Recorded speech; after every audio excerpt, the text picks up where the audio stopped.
Is there a way to develop the negotiation skills you need to be effective at work and to effectively manage your own career?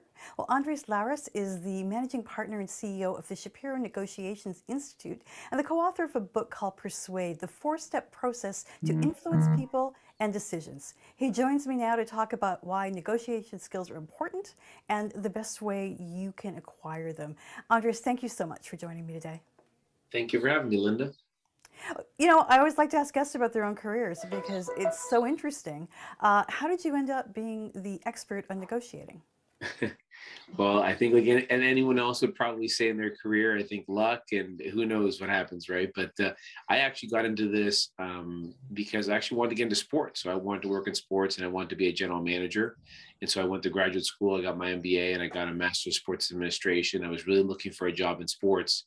And I stumbled on this company that really one of the big chunks of work that they did was they advised pro sports teams on negotiations.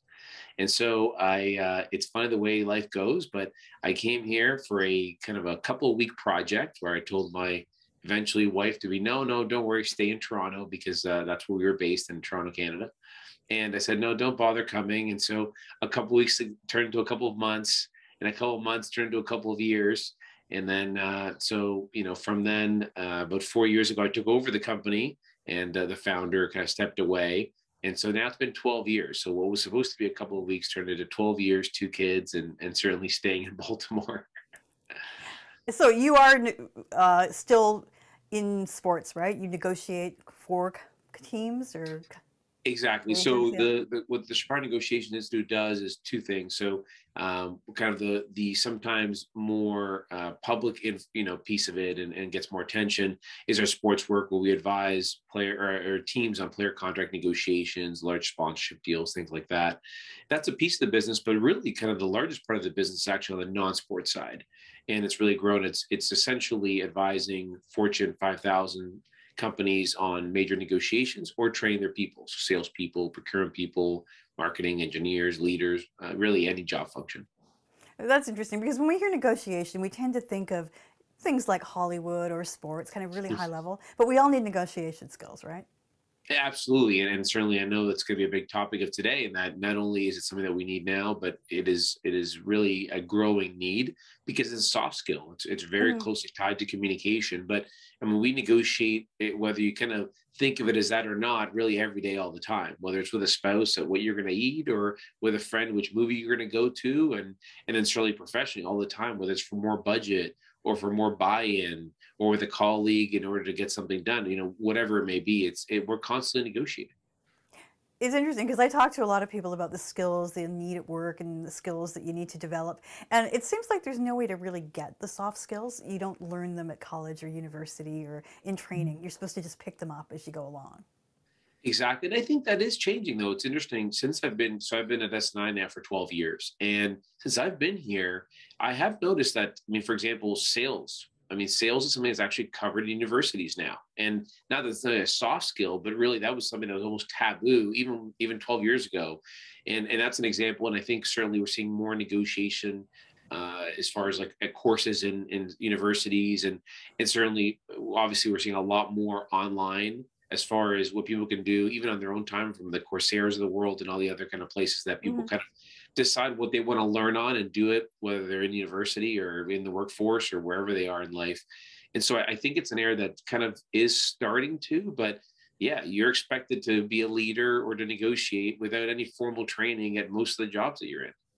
Well, let's say you have a job and you're trying to negotiate whatever it is with your workers or for a raise or whatever else. What are the things you need to think about in terms of being a good negotiator?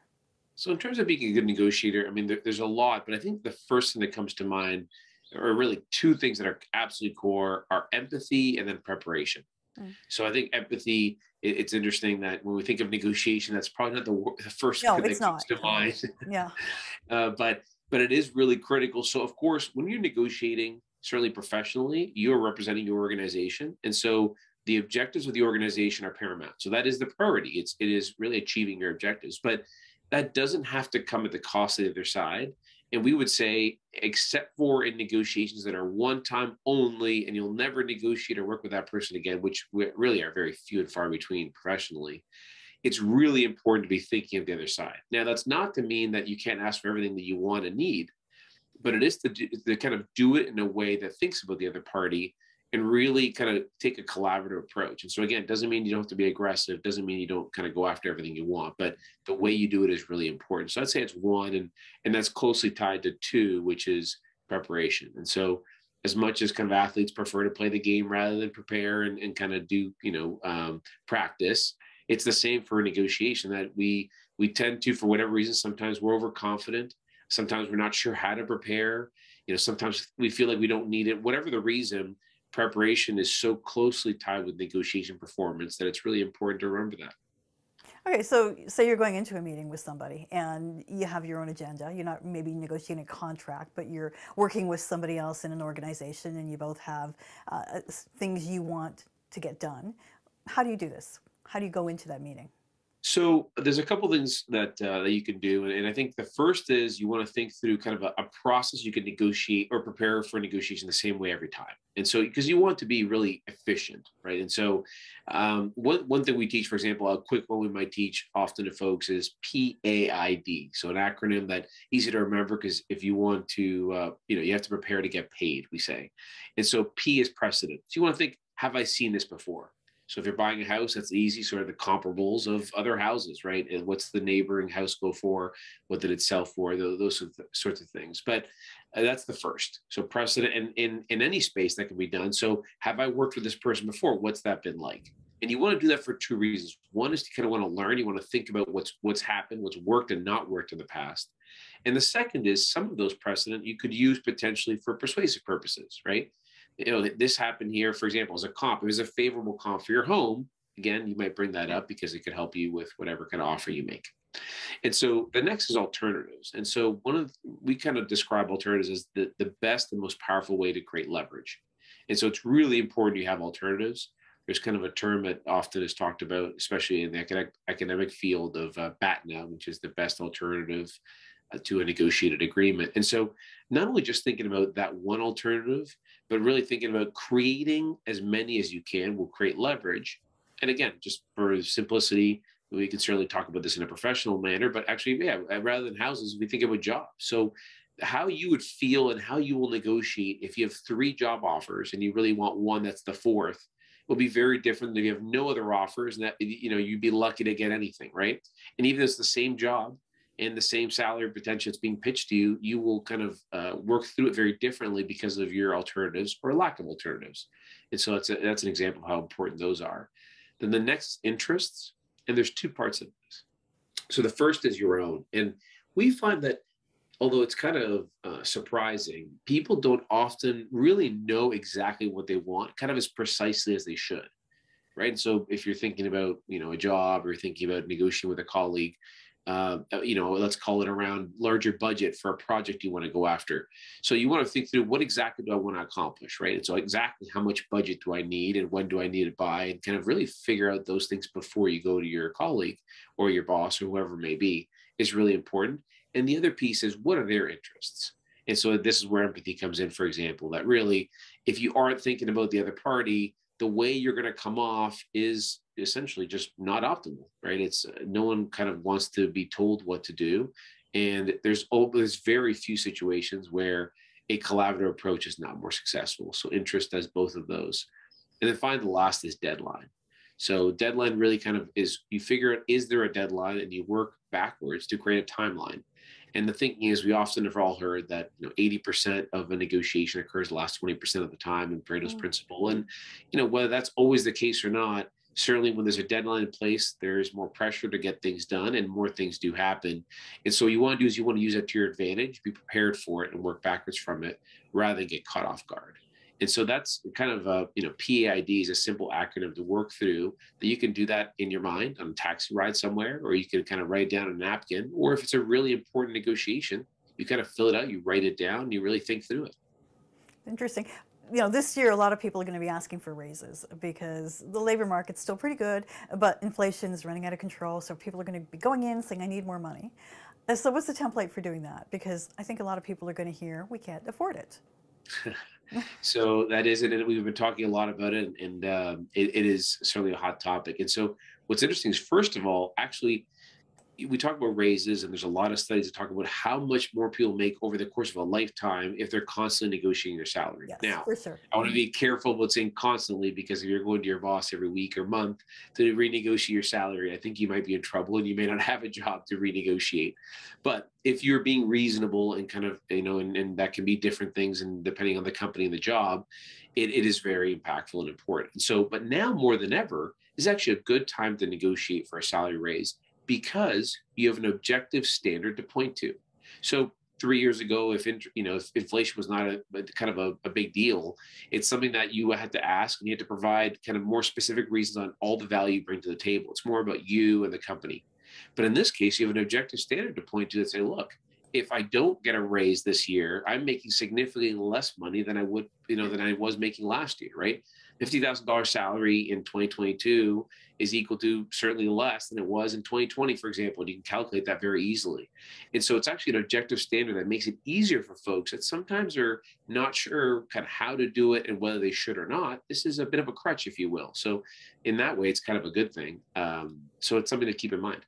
And Okay. then, now to answer your question of how to do it, the one thing I would add to PAID is to script it out. And so what do I mean by that? Well, this is certainly a very sensitive thing to be negotiating, right? Not only will you kind of feel likely not that confident and comfortable, but you're also want to be very careful. You don't want to damage the relationship with your boss or HR or whoever's involved. And so scripting it out means, what are the key kind of points you want to make? And that's a really big piece of it. But you also want to figure out, okay, how do I want to start it to set the tone? How do I want to end it to kind of make sure that progress is not lost? For example, if they say, well, think about it, not just saying, okay, great, and walking away, great. Well, when should we set up the next meeting to make sure that we continue this progress?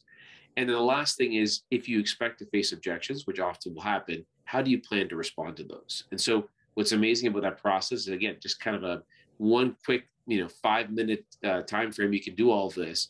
But in the moment, you feel so much more confident, because you almost feel like you've gone through the conversation before, right? You kind of said it, you've role played it in your mind. I mean, if it's really important, you can even role play with a friend, a peer, a spouse. And it is completely different because of the confidence it gives you. And so there's a phrase we like to say, nothing convinces like conviction. And certainly scripting is a perfect example to be effective in that way.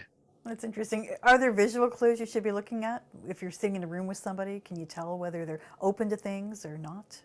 So body language is an interesting thing, and it takes really, I think it's a very complex piece to kind of really hone in on. But one piece that we say is kind of an easy, broad brush, if you will, is multiple kind of consistent piece of body language is something you can read into. So, for example, someone crosses their arms like this, and that's the only thing they do. Tough to read into. Is it cold? Because it's wintertime here in the Northeast. I'm based in Baltimore. It might be cold where I am.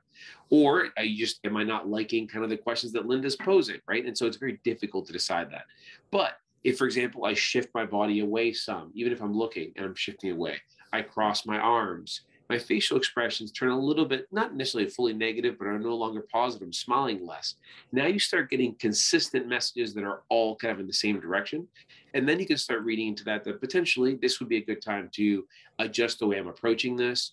Or if it's one specific person, to kind of get them more involved and make sure that kind of they get a chance to speak their mind. Interesting. We're doing a lot of things remotely, obviously. How does that change things? We're not in the same Well, room. yeah. So, I mean, the biggest thing we would say is a negotiation is, we're talking about a soft skill, is something that you want to use the richest medium you can possible. So for remote, that means you do not want to do it over email. You'd like to avoid phone if you can. So you're really trying to keep it to video calls if you can. And if you can do it in person, even better. And the idea is, because we just talked about body language, there's a famous study and a piece of information that people talk about, a gentleman in Moravia from UCLA, professor that really says that 93% of what you communicate is not in what you say. It's in your tone, it's in your body language. And so if we believe that, and there's certainly studies that support it, then it's something that you lose all of that. If you're on the phone, all you have is tone, right? It's what you say in tone. You lose all of body language. On a video call, at least you kind of get that box that we're used to, where you get to see some reaction. And then in person certainly is the best. So we would recommend using the richest medium possible for this. That's interesting. Now, you mentioned that you do executive training or training of sales executives. That makes sense to me. But besides sales, who else needs to think about negotiating skills, within a company? Well, so I mean, there's sales and kind of procurement, the buy side and the sell side are the first two that come to mind. But really, I mean, we consistently work with all types of job functions. For example, see a lot of work with engineers, for example, that are very, very good at their jobs and potentially can improve on the way they communicate that with non-engineers, right? And so project managers that have to kind of manage and negotiate with whether it's kind of internal or external clients and groups, and that's a piece of it. Leadership programs, a big piece of it, and it very much a growing one that essentially is very closely tied to emotional intelligence. It's very closely tied to communication skills, leadership skills. So we do that a lot. In professional services, for example, we do that a lot. Where if you think of kind of a partner or a director at a professional service firm, they often are kind of as a professional don't necessarily see themselves as selling or negotiating, but they really are doing both on a consistent basis. And it's about building relationships. In their case, is a really big piece of it. So it's a lot. We've worked with nurses and doctors even, and think of nurses, they're negotiating with potentially a patient to take their medication, or negotiating to for buy-in to a specific procedure, and they work together with a doctor to do that, and doctors as well. So really, just about every job function, it's I don't think I was quite aware of how many kind of situations we negotiate in until I kind of got here and see it every day. It's interesting. You say negotiate, but you're really talking about communicating, right? You mentioned that earlier. I think people don't recognize that. They think right here, negotiate, and it sounds like trying to win, Yeah. but actually you're trying to just get to an outcome, correct? Exactly. Yeah, I would say when people think of negotiating, they think of like a flea market negotiating to Yeah. purchase something, and in so many ways that's not what it is, because first of all, the negotiation. If you think of any real negotiation, it goes outside of that, right? So if you're kind of buying a home, negotiating a salary, trying to get buy-in for a huge project, whatever it is, usually that kind of interaction, if it's one, two, three of them that you're going back and forth on whatever it is not the entire negotiation. Your preparation before, what happens after, and then being able to see it through is important too, right? And so that first of all, it's kind of much broader than that, and exactly that. It is there's a fine line. We talk about it too. So our two areas of focus are really negotiation and influencing, and so we have kind of a few books on both, but there's such a fine line between the two. And so, when is it that you kind of start and stop negotiating and start and stop influencing, and even kind of seeing it that way and communicating, like you said, that word too. All three of those terms are so closely intertwined and aligned. I think that starts to help people realize that, negotiating isn't kind of like that flea market back and forth. It's really hoping to reach a solution with one or more parties. Interesting. Now, I know you've mentioned the need for companies to have a negotiation center of excellence. What is that? Yeah, so because today's kind of market, if you will, or business it's a landscape that's just so competitive, right? It gets more and more competitive, and so you're really every organization we work with is looking for every competitive edge that they can find, and so a negotiation center of excellence is a good example of that. Where if you think about what an average company, how much it can impact if they negotiated a little bit better, and you just kind of go through all of the different job functions it affects, it's significant, right? We've talked about sales, and if you got 1% higher margin in procurement, if you lowered cost by 1%, if your engineers were able to more effectively communicate with your non-engineers, if your marketing, you use more persuasive communication for when they were marketing, and were able to get more buy-in on their ideas from the rest of the organization, all of those things are negotiation and influencing. And so it's a huge impact. And so if we kind of believe that it can have a big impact, a center of excellence then kind of puts it together where we say, okay, for to become a leader in the organization, for deals and negotiations that are a certain size, all of those, there's kind of a core group of people that help to advise it, and there's a core negotiation process across the organization.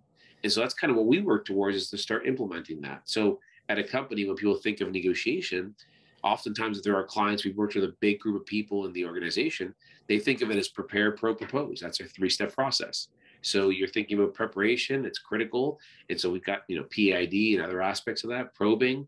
And so we talked about empathy. It's spending time really understanding deep discovery of the other side, whether you're selling, buying, or managing a project.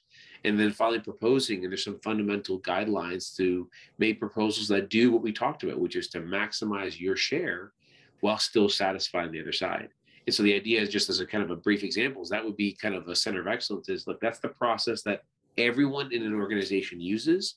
And at the same time, for kind of these really critical negotiations, there's some resources that people can go to kind of get the optimal outcome.